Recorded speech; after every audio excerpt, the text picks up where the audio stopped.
Hello, gorgeous love goddess. Welcome to another recording of Love Goddess Podcast. I'm your host, Katya Melvin, and we have been discussing this week the topic of the art of balance. And with that, today I want to discuss two opposites. And that gets very much confused very often, and so I just want to, I know I've talked about this before, but repetition is a mother of success. And so I want to talk about your dark energy and your light energy, your dark feminine and your light feminine. How I present this, how I understand this, and how we are going about this in the Love Goddess path altogether. And I want to start with the fact that everything that we do here in the Love Goddess movement is pertaining your sexuality. It is learning yourself, stepping into your highest version, but not leaving your sexuality behind, right? A lot of other programs teach you how to become the confident, authentic, all that stuff, but that they act as if sexuality does not exist, and it is super important part of that. That's why I am so adamant about talking about sexuality, approaching everything from the sexuality perspective, because your sexuality, your erotic energy is your life force energy. And then you get things like TikTok that we created a reel from like one of the podcast episode. I think it was about how many times you have to you should have sex, right? And there was a word sex in it. And TikTok banned the reel because it had the word sex in it. Just because there was no not even implied nude, not even anything close to that. Just the word. Isn't that bizarre? It makes you think ooh, sex must be something dirty. Sex is something that should be prohibited. And while United States went way further in technological and mental advancement, other countries are still very much far behind. When I was looking for a real editor, specifically for boudoir portion of the business, right, to edit reels for boudoir, and then also when I was looking for website creator too. And I usually like to work with people from other countries. First of all, it's cheaper. But second of all, I came from another country and foreign country, and I know these people need more money more than anyone here in the United States. So we're doing so many things by I love working with foreign people and giving them opportunities that they don't have in other countries. So but besides that, they're also coming from different set of cultures, right? And the rest of the world is way behind on the progress that we've made here in the United States. Anything boudoir related, I get about 50% of people that I inquire with, they're not comfortable working with women who just simply wearing lingerie. Not even nothing crazy, right? Just wearing lingerie. And it is going against their culture, right? And so we are so much further along, and apparently TikTok is not. But through all of that conditioning, we are made think that sex is dirty, sex is something to be ashamed of, and that is the kind of programming, even through Christian upbringing, that we have absorbed and embodied and started believing that bullshit.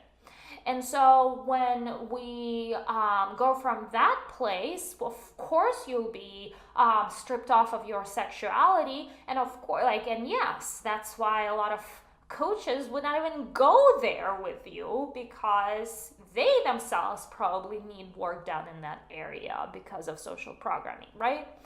But I'm here to tell you that your sexuality is the most important power. Otherwise, they would not be banning and blaming us for trying to step into that power, because your sexuality, if done the right way, is the most important life force energy that you possess.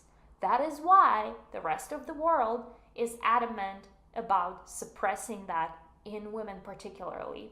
Because if women stand up in their sexuality and start claiming it, there's nothing more powerful in the world than men just afraid of women who know who they are sexually and who step into their sexuality. And you know what else is gonna happen when women stand into their sexuality? They're gonna stop having sex with assholes. And majority of populations is not yet ready to embody their higher self yet, right? They're still in asshole stages.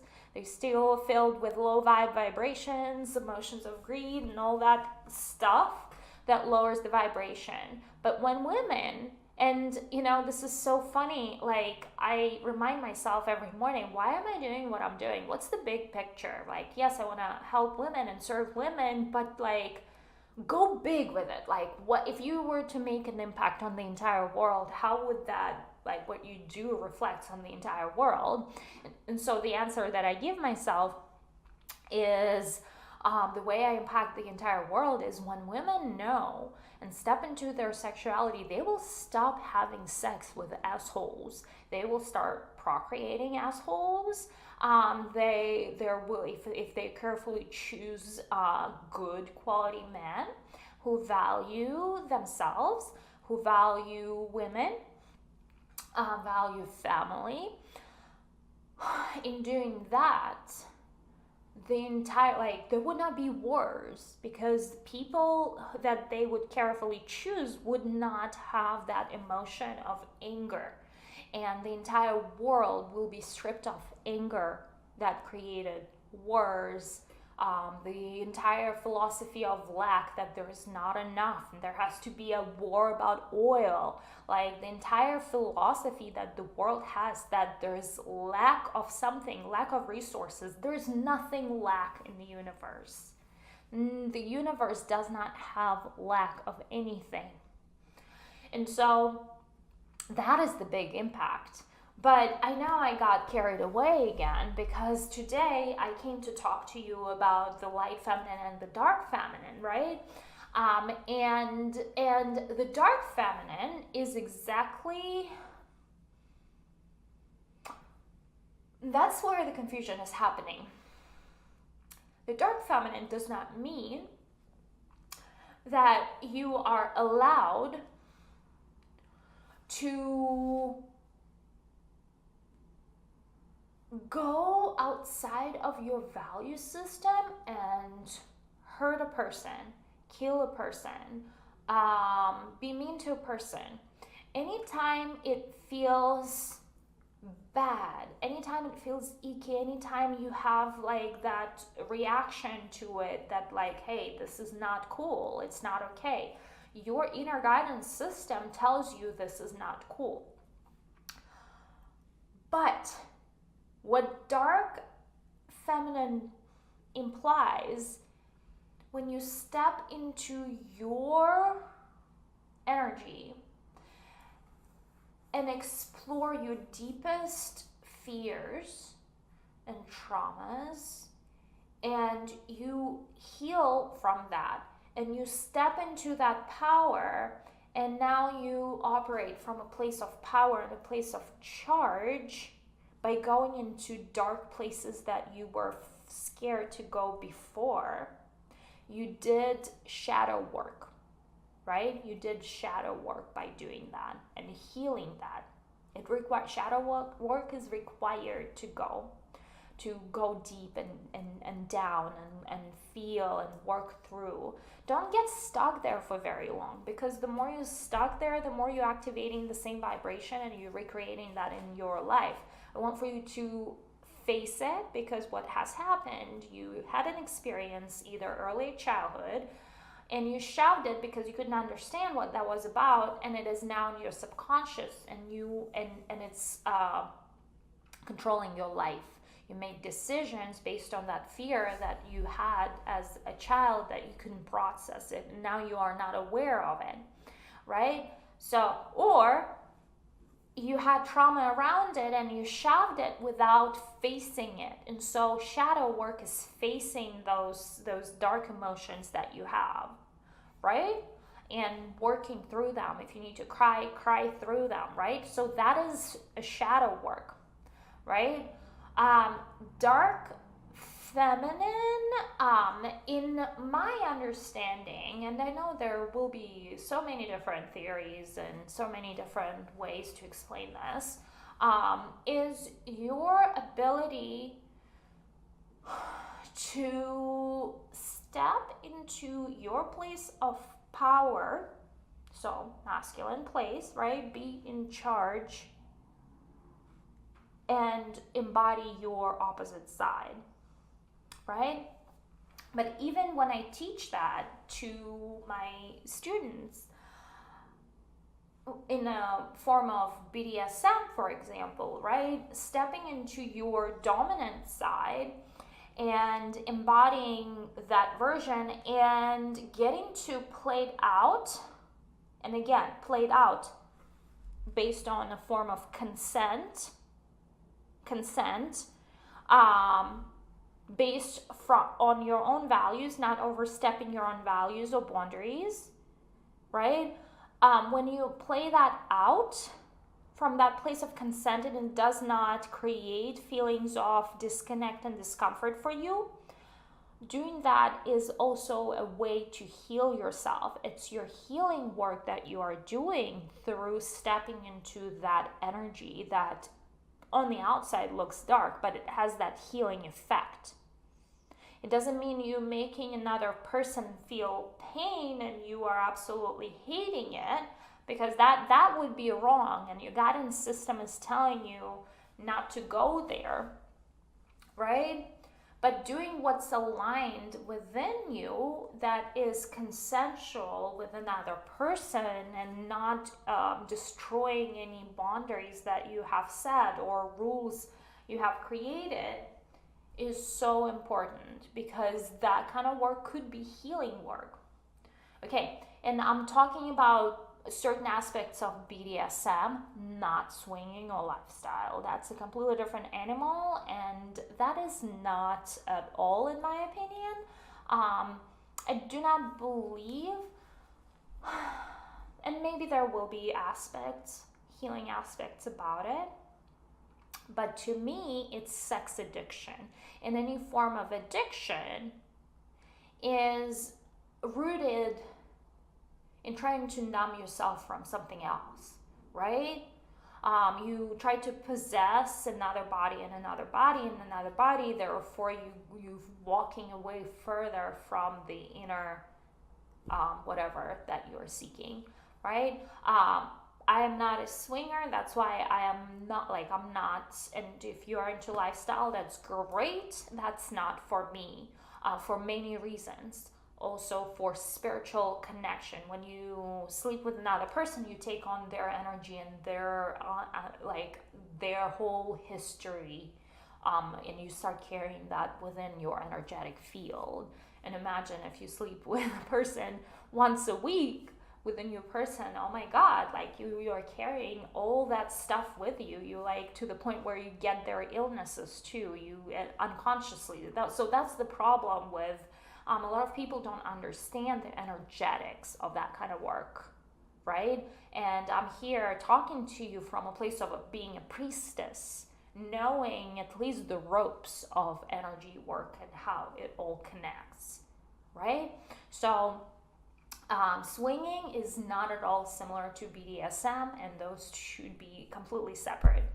But the point is that you are as dark to the level that you are light. So there's always an equal amount. So imagine this line, and there's this part in the middle, and that's your shadow side, and the depth of pain that you have experienced in life, and there is your light side, and the amount of happiness that you have experienced in life, or you are able to experience. Some people can only experience that much pain and that much happiness. Some people can experience that much pain and that much happiness. And some people are able to experience that much pain or have gone through that much pain and darkness in their life, but therefore they're that much more service to the world too with their light, because they are able to embody that experience and turn it. There's always the opposite side of each spectrum. You cannot have one without the other, right? And therefore, if you are that light, actually light is this, if you are that light, you might not yet admit to yourself that you also have so much darkness to you as well, right? And vice versa. That is what I mean by when we are light to the extent that we are dark. And so that is super important concept to understand in terms of balance, that when you are playing with these categories, you want to make sure that you are balancing it out. You can't go all the way to the dark side and then not come back and balance it out, because then you'll be imbalanced. Same thing here. Usually when you're imbalanced, you just deny the other side of the spectrum. That's all. When people are super happy, they may have something deep going on that they are just avoiding dealing with, right? And so that's why you see suicides are being committed by people who were so happy, who were bringing so much light to the world. And you wonder, oh my God, these people have the deepest, darkest side to them that nobody knew. Otherwise, in order to commit suicide, you have to believe that there's the life is so dark. And so they are swinging from one side of the spectrum to another side of the spectrum. And so, and again, there's never a balance. There's a balancing game. And you have to learn how to balance the game, right? And it's all in our mind. Everything is in our mind. Anyway, with that, my love, I want to work with you. I want for you to come join me for a 2-day VIP retreat that I have opened up. And it is by application only. And the day one, we get to have a coaching day together for 5 hours where we outline the irresistible life and all the ways that we want for you to start living from a feminine perspective and be guided by the divine. And then day 2 is your sexual transformation, where we get to have a photo session and experience ourselves as a sexy goddess. And, we're going to have that wholesome experience together. So it's by application only. Make sure to message me the word application, and I will direct you where to go from there. And I will see you on the next episode of the Love Goddess podcast.